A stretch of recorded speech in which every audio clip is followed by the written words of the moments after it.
লন্ডনে পর্যটকদের লক্ষ্য করে অভিনব কৌশলে ফোন ছিনতাইকারীর একটি চক্রের সদস্যদের গ্রেপ্তার করেছে মেট্রোপলিটন পুলিশ। এই চক্রটি প্রথমে সাধারণ মানুষের কাছে গিয়ে তাদের ফোন আনলক করতে বলতো এবং সোশ্যাল মিডিয়ায় ফলো করার অনুরোধ করত। আনলক করার সঙ্গে সঙ্গেই ফোনটি ছিনতাই করে দ্রুত সেখান থেকে পালিয়ে যেত।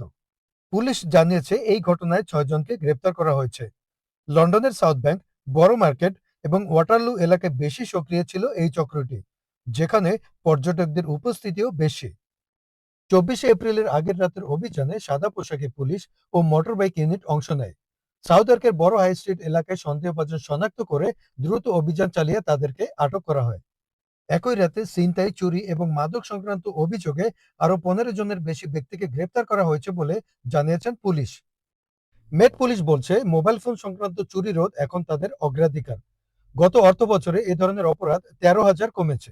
জানুয়ারিতে পরিচালিত বিশেষ অভিযানেও 248 জনকে গ্রেপ্তার করা হয়েছে। পুলিশের পক্ষ থেকে জানানো হয়েছে, এই ধরনের অপরাধ দমনে অভিযান অব্যাহত থাকবে এবং অপরাধীদের বিরুদ্ধে কঠোর ব্যবস্থা নেওয়া হবে। হাসান মাহাদি, ন্যাশন টিভি, লন্ডন।